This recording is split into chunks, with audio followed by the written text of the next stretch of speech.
to the prosperity of a nation. Let peace reign. On the news this evening, pro-Wike lawmakers' request for 2024 budget stirs reactions. Rivers State government promises to tackle unemployment. Rivers State police confirm actual number of deaths in boat accident on Andoni Waterway. Suspended Minister of Humanitarian Affairs, Edu, gets bail. On the foreign scene, Ecuador declares war on gang following attack on workers in a television studio.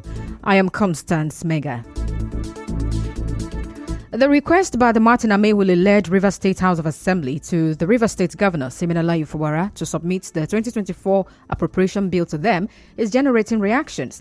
Recall that the 25 lawmakers seen as pro-Wike lawmakers made the call at their resumed sitting at the Assembly quarters on Aba Road in Port Harcourt yesterday. While reacting to this, a professor of development economics in Uniport, Olulu Robinson, says debating over the already passed budget will create more constitutional crisis, which may cripple the economy of the state. The document of Abuja and the constitution, they are two different things. Resubmission of that budget is going to create a lot of problems, except the governor will lay hand in means and ways. It may affect salary. It may affect projects. The budget have been presented to a legally constituted assembly, because then there was a speaker recognized by law. Telling the governor to resubmit that budget would mean that we go back to the initial preparation, removing projects and adding some projects. In all that, months will be going, and it will affect Rivers State economy. Well, Professor Robinson urged political actors to consider the welfare of the people and desist from tampering with the budget. On his part, the convener of the People's Advocate, Courage Nsirimovu, tells correspondent Sebi Oruwari that the request is illegal. He also said the organization has sought a court order to stop the governor from acting on the presidential peace proclamation. Pilex Center has filed a suit to restrain the governor of Rivers State from implementing the unconstitutional resolution. If the governor of Rivers State yields to the demands of the defectee lawmakers, he will cause a grave constitutional crisis in Rivers State. Is that if he yields, Rivers State will not have a budget, because a budget or any act by an illegal assembly will be null and void. Also, a lawyer, Eugene Ode, says civil society organizations have asked the court to stop Governor Fubara from paying the defected lawmakers with the state's money. There's a political angle to this thing. There's a constitutional aspect to this thing. The governor can decide to politically do what he's doing, but constitutionally speaking, those actions don't have any legal support or backing. The coalition of civil societies of Rivers State have consulted me to go to court to stop the governor from, with the allocation of Rivers State process, to stop the governor of Rivers State from touching the Rivers State money to fund those 27 lawmakers. Well, recall that the state governor, Siminalayi Fubara, presented the 2024 budget before the Edison Ehie-led House of Assembly on 13th of December 2023. In the meantime, a lawyer, Leslie Ejeku, has disagreed with his colleague, Eugene Ode, that the sitting of the 25 lawmakers led by Martin Amaewhule is invalid. Mr. Ejeku said in the statement is a misinterpretation of the court process. He spoke to correspondent Emeka Otuka. What the federal government Abuja did was to make an order saying nobody should disturb this Martin Amaewhule-led group. And they have even renewed that order, meaning that they have the right to do whatever they are doing, and they are protected to continue sitting and carry out their legislative function. The matter has been adjourned to 22nd of this month for judgment. But that order which they gave, if I say there's a division, you say there's no division. The court has to pronounce that this thing you're saying is division is no division. Based on that, your sister vacant. The time people see vacant is not a walk in the park.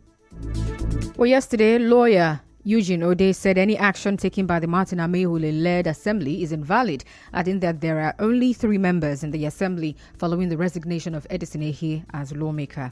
In another development, leaders from various political parties in the Omuma local government area of Rivers State have thrown their weight behind the state governor, Siminalayi Fubara. The former PDP secretary in Omuma, Chika Nweke, made this known when he led the team on a solidarity visit to the State Commissioner for Energy, Uche Maximus Nwafo, who is the political leader in the area. Well, former special advisor, River State government, Nwuke Anucha, who is the coordinator of Omuma United for SIM and leader of Omuma Legislative Assembly, Promise Reginald, who is the sub-clan coordinator of SIM movement, spoke.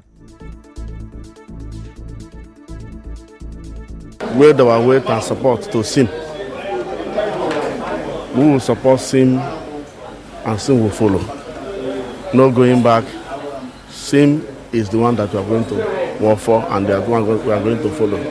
We are not going back with it. All the people you are seeing here today, all of them is for SIM. And after here, we'll go back to our various works and mobilize for SIM. Well, former PDP chairman in Omuma, Young Nwafo, former vice chairman of Council, Kenneth Anili, former House of Representatives candidate of the Accord in Eche, Omuma Federal Constituency, Kingsley Ekpendo, who is also the leader of the Accord in Omuma, and Charity Nwogu, also spoke during the visit.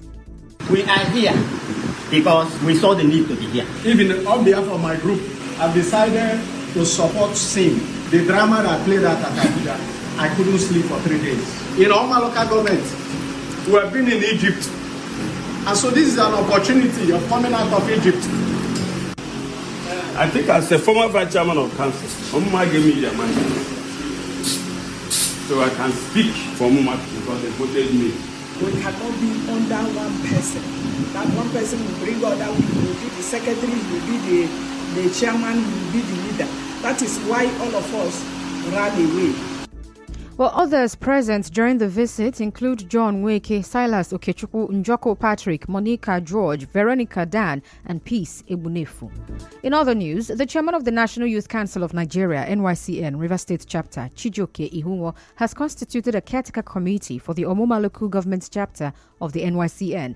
Mr. Ihunwo, in a statement, announced Martins Agomo as coordinator, Obinna Omunakwe as deputy coordinator, Soporuchi Wangolo as secretary, Chiwendo Isiguzo as assistant secretary, Uwadiewu Bethel as financial secretary, Benson Jackson as public relations officer, Miriam Choma as treasurer. Others are Chineye Onyeso as legal advisor, Uchenna Nwokoba as auditor, Nochiri Vincent Nweke as programs officer, and Joshua Ebunefu as social secretary. Well, the statement emphasized that the appointments take immediate effect. The River State Commissioner for Information, Joe Johnson, says the state government is determined to tackle unemployment in the state and boost investors' confidence to return to the state. Well, Mr. Johnson also spoke on the non-payment of the Christmas bonus to some civil servants, saying it has been resolved. He spoke on Nigeria Info FM's Morning Crossfire. All the companies that have gone down, that issue has been cleared. Some of them protested to Government House Gate on Thursday, and the head of service, Dr. Nweke, addressed them and assured them that the next day, which was last Friday, that they will all get. I'm not too sure there are agitations anywhere. But a man, Sotonye Kingsley, who claims to be a civil servant in the State Ministry of Education, says he is yet to receive the bonus and alleged that only a select few received it after a peaceful protest last week Thursday, when Mr. Kingsley came to the Nigeria Info FM complex this morning. We got information that the governor released the money 100%, which the money is supposed to go around to every civil servant. We have gone to the banks, we have gone to the board, we have gone even to the ministry. We went on a peaceful protest, and the head of service addressed us. So he gave us the assurance that the money will be paid, that is due to maybe network problem. Then on Friday, some persons randomly started receiving alert, meaning that they just decided to pay some few persons and leaving some persons blindly. Still to come, River State Police confirm actual number of deaths in boat accidents in Andoni. Stay tuned.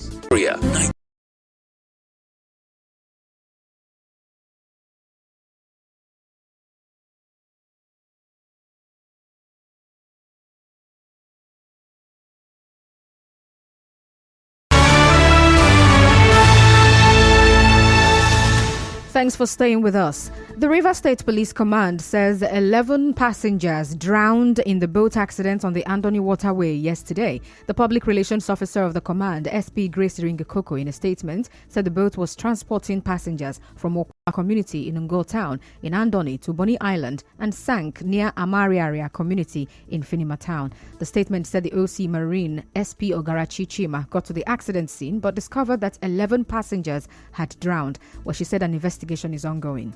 A youth leader in Kedere community, Gukana local government area of River State, Dowell, Badom, is asking government agencies to visit the community to assess the effect of the oil spill which happened there a week ago. Well, last Wednesday, a pipeline belonging to the Nigerian National Petroleum Corporation Limited, NNPCL, in the community ruptured. Well, Mr. Badom, the president of Kedere Central Youth Council, tells correspondent Subio Ruwari that the leadership of the community resisted an attempt to stop the spill without the joint investigation visit by the relevant agencies, and he says no relevant agency has visited since then.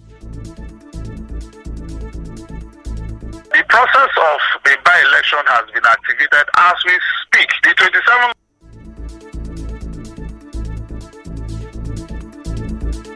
Apologies for that mix-up in the audio. Moving on now, the suspended Minister of Humanitarian Affairs and Poverty Alleviation, Betta Edu, was released on bail today and mandated to report to the Office of the Economic and Financial Crimes Commission, EFCC, daily.